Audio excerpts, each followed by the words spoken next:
Hello friends, welcome to संज्ञान channel again. कैसे हैं आप सब? In the last session we have studied about latitudes and longitudes, which are primarily used for determining the position of a place on the planet Earth. Now let's continue our geography series further. In this session we are going to study about structure of atmosphere. Students, we know that life is possible on our beautiful planet Earth because of the perfect combination of soil, water and air present on it. And at the same time, the distance of Earth from the Sun is neither too close, neither too far. That's why it makes its temperature perfect, that is neither too hot nor too cold. Friends, we all know that Earth has a unique system called biosphere, which includes of atmosphere, hydrosphere, lithosphere, where atmosphere stands for the gases, hydrosphere for water and lithosphere for land. Today we are going to study about this atmosphere, which is the part of biosphere.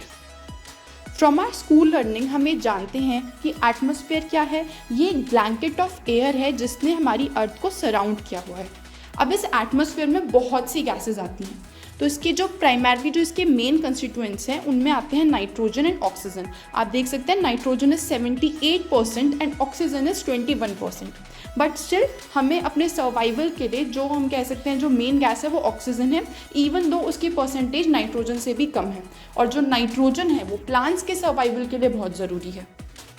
This pie chart is showing you some minor gases like the argon, carbon dioxide and the water vapor. You can notice from this pie chart, आप देख सकते हैं कि carbon dioxide is present in small, that is very minute amount 0.04%। ये तो argon से भी कम है। लेकिन the hottest issue of this century, that is the climate crisis, that is the environment change, is just because we can say कि इसके लिए कार्बन डाइऑक्साइड का बहुत बड़ा रोल है। इसके अलावा कुछ और गैसेस भी हैं जैसे कि मीथेन है, वाटर वेपर, ओजोन। ये सब क्या कर रहे हैं, हमारे प्लैनेट अर्थ के लिए अभी एक समस्या बनते जा रहे हैं। क्यों? क्योंकि अब ये लोग हमें ग्रीन हाउस इफेक्ट प्रोड्यूस कर रहे हैं, जिससे हमारा अर्थ डे बाय डे वार्म होता जा रहा है। सो स्टूडेंट्स, अभी तक हमने देखा कि एटमॉस्फेयर है क्या, वो किन गैसेस से बना है। अब हम जानते हैं कि एटमॉस्फेयर किन लेयर्स में डिवाइडेड है। इसका मतलब क्या कि जैसा मैं अर्थ पे खड़ी होकर जो मैं एटमॉस्फेयर को फील कर पा रही हूँ ग्राउंड लेवल पे, क्या ऐसा ही हाइट बढ़ती जाएगी तो क्या सेम ही रहेगा एटमॉस्फेयर? दैट इज़ क्या एटमॉस्फेयर होमोजीनस है कि हेट्रोजीनस है? तो इसका जवाब है कि जो हमारा एटमॉस्फेयर है it is heterogeneous. It means that it varies with height. The following are the layers of the atmosphere, namely troposphere, stratosphere, mesosphere, thermosphere and exosphere. आप प्लीज़ इनका ऑर्डर एज इट इज़ याद करें, ये competitive exams में बहुत बार पूछा जाता है। First, the troposphere. This is the layer nearest to the earth surface. ये हमारे धरती के सबसे करीब है, यानी कि अभी जहाँ हम खड़े हैं ग्राउंड लेवल पर, तो जो हम आसमान देख पा रहे हैं, जो फील कर पा रहे हैं, वो सब कुछ ट्रोपोस्फेयर में है। और जितने भी वेदर फिनोमिनन हैं जैसे कि evaporation, precipitation, hello, storms and the cyclones, tornadoes, वो सब कुछ कहाँ हो रहे हैं? ट्रोपोस्फेयर में ही हो रहे हैं। क्योंकि आप ये जानेंगे कि जो क्लाउड फॉर्मेशन है कि क्लाउड कहाँ तक बनेगा, तो वो ट्रोपोस्फेयर तक ही बनता है, उसके ऊपर क्लाउड जाते ही नहीं। तो अगर उसके ऊपर क्लाउड जाएंगे नहीं तो उसके बाद सारे वेदर फिनोमिना वहाँ होंगे ही नहीं। एंड ये जो थिकनेस है ट्रोपोस्फेयर की, इट वेरीज। ये पोल्स पर 8 किलोमीटर है और इक्वेटर पे 16 किलोमीटर। आप देख सकते हैं इस डायग्राम में मैंने शो किया है कि जो ग्रीन है हमारे अर्थ को शो कर रहा है और ये जो पिंक बैंड है ये हमारे ट्रोपोस्फेयर को शो कर रहा है। तो जो पिंक बैंड की विड्थ है वो कम हो गई है पोल्स पर और वो ज़्यादा है इक्वेटर पे। तो वो दिखा रहा है कि 8 kilometre at poles and 16 kilometre at equator. This diagram is also showing us all the layers of Earth atmosphere, but we should first focus on troposphere. हमें यहाँ दिख रहा है कि इसका एवरेज बता रहा है 12 to 18, जैसे मैंने बताया 16 किलोमीटर ये equator and 8 kilometre at poles, तो एवरेज ले लिया गया है। And it is showing us mountain peaks also. जैसे हमें पता है कि हमारे प्लानट अर्थ का सबसे हाईएस्ट माउंटेन है माउंट एवरेस्ट, जिसकी हाइट कितनी है? It's 8788 metre, that is something 8000 metres और वी कैन से 8 किलोमीटर। तो वो भी परफेक्टली लाई करेगा विद इन द ट्रोपोस्फेयर। उसके बाद इसने हमें हॉट एयर बलून्स दिखाए हैं, वो भी यहीं तक राइज करेंगे। यहाँ हमें क्लाउड्स दिखाए जा रहे हैं और स्टूडेंट्स ये जो पैसेंजर प्लेन्स हैं ये आपको मेनली स्ट्रैटोस्फीयर में नज़र आएंगे। क्यों? क्योंकि हमारे ट्रोपोस्फीयर में बहुत सारे बादल होते हैं, तो उस कारण से पायलट को नेविगेशन प्रॉब्लम हो सकती है। और जो स्ट्रैटोस्फीयर है इट इज़ क्लाउडलेस, ये क्लियर स्काई है यहाँ पे, तो इसीलिए यहाँ पर हमें ज़्यादातर प्लेन्स नज़र आते हैं। Students, the line that separates troposphere from the stratosphere is known as tropopause. Pause माने कोई चीज़ खत्म हो रही है, तो यहाँ पर ट्रोपोपोज पर ट्रोपोस्फीयर खत्म हो रहा है। हेयर ये पिंक लाइन शो कर रही है ट्रोपोपॉज को। अब आप एक और इंटरेस्टिंग फैक्ट यहाँ नोटिस करेंगे कि ट्रोपोस्फीयर में जैसे जैसे हाइट बढ़ रही है, आप देख रहे हैं टेम्परेचर लिखा है लेफ्ट हैंड साइड पर कि 15 टू -56.5 डिग्री सेल्सियस। हमें ये नोटिस करना है कि जैसे जैसे हाइट इंक्रीज़ हो रही है हमारा टेम्परेचर डिक्रीज़ हो रहा है। जो मैं एरो लगा रही हूँ टेम्परेचर को शो कर रहा है। अब आप स्ट्रैटोस्फीयर पे जाएँ तो आप देख रहे हैं कि टेम्परेचर -56 से -2.5 पहुँच गया। इसका मतलब क्या कि अब ये इंक्रीज़ कर रहा है टेम्परेचर। अगेन आप देखें मीजोस्फीयर में फिर से टेम्परेचर -2.5 से -86 पहुंच गया, तो अगेन ये डिक्रीज़ कर गया। थर्मोस्फीयर पे देखें ये इंक्रीज़ कर रहा है और एक्सोस्फीयर में भी ये इंक्रीज़ ही कर रहा है। यानी कि एक अल्टरनेट पैटर्न फॉलो करते हैं। ट्रोपोस्फीयर पे जो टेम्परेचर है वो घटता है जैसे जैसे हाइट बढ़ती है, स्ट्रैटोस्फीयर में उल्टा होता है। इसका मतलब क्या? जैसे जैसे आप ऊपर जाओगे टेम्परेचर बढ़ता जाएगा।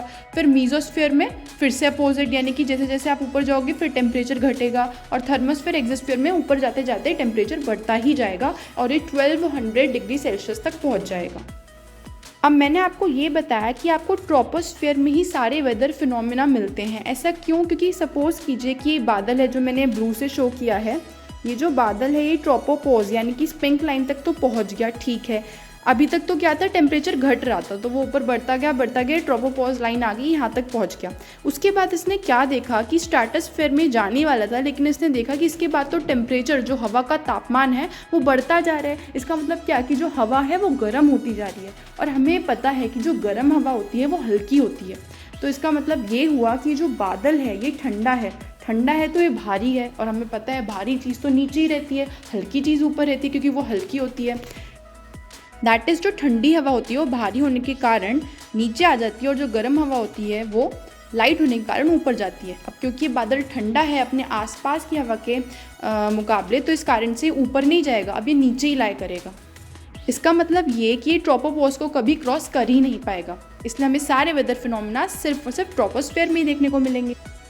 तो चलिए अब चलते हैं स्ट्रैटोस्फीयर की तरफ। यहाँ पर जो हाइट है वो 16 to 50 किलोमीटर तक रहेगी, और जैसा अभी हमने देखा कि स्ट्रैटोस्फीयर में क्या होगा, टेम्परेचर घटना शुरू हो जाएगा। जैसे जैसे हाइट बढ़ेगी तो टेम्परेचर भी क्या होगा। तो चलिए अब देखते हैं स्ट्रैटोस्फीयर को।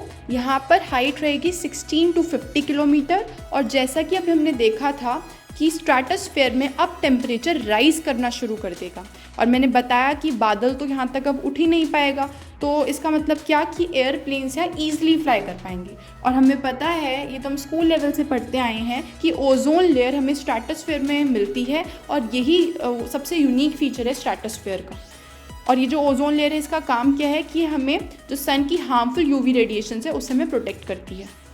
तो अब आप शायद से हिडन रीज़न कि क्यों ये टेम्परेचर बढ़ रहा है स्ट्रैटोस्फीयर में अब आप समझ पाए होंगे, क्योंकि हमें यहाँ पे ओजोन लेयर मिल पा रही है जो कि बहुत ही हॉट लेयर होती है। इस कारण से जो टेम्परेचर है बढ़ता है। और हमें पता है कि जो ओजोन है वो ग्रीन हाउस गैस है, उसका नेचुरली फंक्शन क्या है कि जो भी सन से जो भी एनर्जी, जो भी अर्थ से बेसिकली जो एनर्जी रिफ्लेक्ट होगी वो उसको क्या करेगी, एब्जॉर्ब कर लेगी। तो इस कारण से वो जो लेयर है बहुत गर्म होती है। अगर वो लेयर गर्म है तो जिस में पाई जा रही है वो लेयर, दैट इज स्ट्रैटोस्फीयर में, वो भी ऑटोमेटिकली गर्म ही हो जाएगा।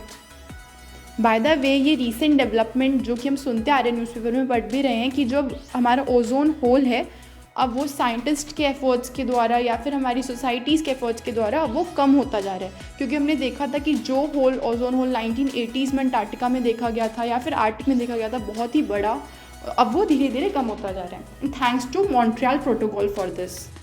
ये सब बात जानते हैं कि जो ओजोन है हमारे लिए गॉड गिफ्ट से कम नहीं है, क्योंकि अगर ये ना होती तो हमें कैंसर, कैटरेक्ट जैसी बहुत सारी बीमारी हो सकती थी, और अर्थ का एटमॉस्फेयर बहुत ही गर्म हो सकता था, जिसके कारण हमारा यहाँ पर रह पाना इम्पॉसिबल हो जाता। Now let's quickly see mesosphere, जो इसकी हाइट है वो 80 to 85 किलोमीटर तक होगी। अब अगर हम उसी पैटर्न को फॉलो करें तो हमने देखा कि अगर स्ट्रैटोस्फीयर में टेम्परेचर बढ़ रहा है बिकॉज ऑफ ओजोन, तो मीजोस्फीयर में ऐसा कुछ खास नहीं, कोई ऐसी लेयर नहीं जिसके कारण इसका टेम्परेचर बढ़े, तो इसका टेम्परेचर कम है। और ये हम कह सकते हैं कोल्डेस्ट प्लेस ऑन अर्थ है, इसका एवरेज टेम्परेचर ही -85 डिग्री सेल्सियस है, इट्स वेरी लो।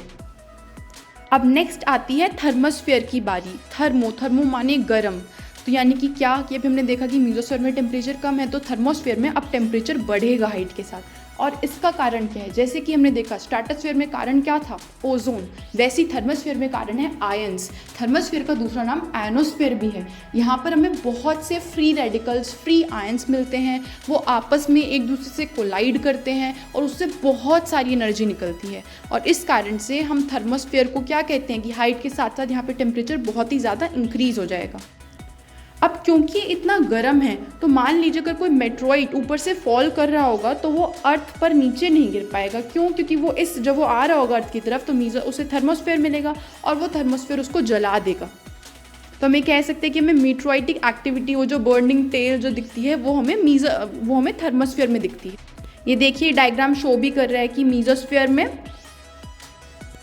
और हमें थर्मोस्फीयर में ही एक बहुत ही अच्छी चीज़ देखने को मिलती है जो कि है ऑरोराज। हमें पता है कि ऑरोराज हमें हर जगह नहीं, पर्टिकुलरली हमें वो पोल्स पर देखने को मिलते हैं। और इसके पीछे का कारण क्या है अब मैं इतना डिटेल में नहीं जाऊंगी, लेकिन बस आपको एक शॉर्ट सा कंसेप्ट बता देती हूँ कि जब जो सन की जो मैग्नेटिक फील्ड्स हैं, जब वो अर्थ की मैग्नेटिक फील्ड से टकराती हैं तो वहाँ पर जनरेट होते हैं auroras. They are very spectacular, very beautiful. अगर हमें कभी भी इसका चांस मिले इसको देखने का तो हमें ज़रूर देखना चाहिए। जितनी भी स्कैंडिनेवियन कंट्रीज है, स्वीडन, फिनलैंड और ऊपर के ग्रीनलैंड वाले जो देश हैं, वहाँ पर बहुत ही ब्यूटीफुल सा ये नज़ारा होता है। और लास्टली है हमारे पास एक्सोस्फीयर। एक्सस मतलब क्या, एग्जिट। तो अब आप एग्जिट ले रहे हैं एटमॉस्फेयर से, यहाँ पर जो अर्थ की ग्रेविटी है वो भी बहुत ही वीक हो जाएगी। क्यों? क्योंकि ऑब्वियसली हम बहुत ज़्यादा ऊपर आ चुके हैं। और यहाँ पर ये जो इसका आउटर पार्ट है एक्सोस्फीयर का, इसको हम क्या कहते हैं, हम कहते हैं magnetosphere. Now let us quickly revise all the layers of the atmosphere through this very playful diagram. तो आप देखिए हमने सबसे पहले क्या पढ़ा था, हमने सबसे पहले पढ़ा था ट्रोपोस्फीयर। हमने उसकी मेन कैरेक्टरिस्टिक्स क्या पढ़ी थी कि जैसे जैसे हम ऊपर जाएंगे तो जो टेम्परेचर है वो कम होता जाएगा। ओके, नेक्स्ट हमने ये भी देखा था कि ट्रोपोस्फीयर में ही सारे बादल या फिर वेदर रिलेटेड फिनोमिना होते हैं। उसके बाद हमने देखो ये यहाँ पे मूव कर रहे हैं, कितना प्लेफुल लग रहा है, जो बादल है मूव कर रहे हैं। नेक्स्ट है ट्रोपोपोज। ट्रोपोपोज हमने जाना था, वो लेयर जो कि ट्रोपोस्फीयर और मीजोस्फीयर को अलग कर देती है। नेक्स्ट हम कहाँ आएंगे, सोचिए, हम आएंगे स्ट्रैटोस्फीयर की तरफ। स्ट्रैटोस्फीयर में देखे थे प्लेन्स। क्यों? क्योंकि यहाँ पर बादल तो है ही नहीं, तो अब यहाँ पे प्लेन्स होंगे। अभी देखिए फिर से ये प्लेन आपको फ्लाई करके कहीं ले जा रहा है। अब हम देखते हैं ओजोन लेयर। स्ट्रैटोस्फीयर क्यों जाना जाता है, ओजोन लेयर, उसका ये यूनिक फीचर है, ये इतना गर्म है, इस कारण से स्ट्रैटोस्फीयर को गर्म कर देता है। ठीक है, अब देखते हैं नेक्स्ट चीज़। और हाँ, आगे बढ़ने से पहले हम ये कैसे भूल सकते हैं कि UV rays, ozone is known for protecting us from UV rays. Okay, let's now move forward to, सोचिए क्या होगा। नेक्स्ट है मीजोस्फीयर। और मीजोस्फीयर का क्या फीचर था कि ये बहुत ज़्यादा ठंडी होती है। तो आप यहाँ देख सकते हैं आइस दिखाई गई है। अब चलिए नेक्स्ट पढ़ते हैं, रिकैप्चुलेट कीजिए क्या था। It's thermosphere. थर्मोस्फीयर के बारे में क्या जाना था कि बहुत ही गर्म। क्यों? क्योंकि यहाँ पे तो बहुत सारे आयंस मिलते हैं। और यहाँ पर आप ये देख सकते हैं मीटियोर भी है यहाँ पर एक, और ये मीटियोर आ रहा है, धरती तक तो पहुँच नहीं पाएगा, बीच में ही बर्न कर जाएगा। और हाँ, यहाँ पे मैं एक इम्पॉर्टेंट बात मेंशन करना भूल गई कि ये जितनी भी हमारी रेडियो वेव्स हैं, ये सब कुछ ही थर्मोस्फीयर और आयनोस्फीयर का फीचर है। यानी कि हम धरती से अपनी रेडियो वेव्स भेजते हैं ऊपर की तरफ, और जितने भी आयन से रिफ्लेक्ट करके दोबारा से धरती पर इसे वापस भेज पाते हैं। और इस कारण से हमारा communication through radio waves is possible. और लास्टली हम लेंगे एग्जिट इस एटमॉस्फेयर वाले सेशन से थ्रू द एक्सोस्फीयर। चलिए इस सेशन को ख़त्म करते हैं एक इंटरेस्टिंग से डाउट से। जब मैं स्कूल में थी तो मुझे बहुत डाउट रहता था कि जैसे हम लोग ऊपर जाते हैं पहाड़ों की तरफ, मनाली शिमला की तरफ, तो हम देखते हैं टेम्परेचर कम होता जा रहा है। जबकि मुझे ऐसा लगता था कि अगर हम ऊपर जा रहे हैं तो फिर हम तो सन के करीब जा रहे हैं, तो इसका मतलब क्या कि हमारा जो टेम्परेचर है वो बढ़ना चाहिए। लेकिन जैसे मुझे समझ में आया, अभी हमने क्या पढ़ा कि जो हमारा एटमॉस्फेयर है वो नीचे तो वो बहुत डेंस है, यानी कि आप देख सकते हैं रेड वाली जो डॉट्स हैं यहाँ पे बहुत सारी गैस है नीचे की तरफ, लेकिन जैसे जैसे आप ऊपर जाएंगे तो आप देख रहे हो हवा कितनी रेयर हो रही है, यानी कि हवा कितनी कम है ऊपर। अगर ये हवा कम है तो इसमें जो ग्रीन हाउस गैसेज है, यानी कि वो गैसेज जो कि अर्थ वापस एनर्जी भेज रही हैं उसको पकड़ लेती हैं, वो वाली गैसेज बहुत कम है। तो अब अगर यहाँ वो गैसेज कम है तो यानी कि यहाँ पर गर्मी भी कम होगी। तो इसका कारण क्या मिला हमें कि मतलब क्यों जो पहाड़ों पर टेम्परेचर क्यों कम हो रहा है, क्योंकि यहाँ पर ये जो हमारा एटमॉस्फेयर है बहुत रेयर हो गया है। तो यहाँ पर जो प्रेजेंट ग्रीन हाउस गैसेज हैं भी बहुत कम हो गई हैं। इसका कारण क्या, यहाँ पे गर्मी भी कम हो गई है। सो होप्स हो कि आपको हो सकता है पता भी हो, लेकिन मुझे डाउट था जो मैं आपसे शेयर करना चाहती थी। तो मैं आशा करती हूँ कि आपको ये लेक्चर बहुत अच्छा लगा होगा, और अगर ऐसा है तो आप संज्ञान चैनल पर बार बार आएँ, क्योंकि हम ऐसी एक्सप्लेनेटरी वीडियोज़ आपके लिए ज़रूर बनाएंगे। सिर्फ और सिर्फ रटना ज़रूरी नहीं है, कंसेप्ट के पीछे की हर एक छोटी छोटी चीज़ समझना बहुत ज़रूरी है, और इसे हम लर्निंग कहते हैं। सो हम आगे भी मिलेंगे ऐसी अच्छी वीडियोज़ के साथ। जब तक के लिए आप खुश रहें, हंसते रहें और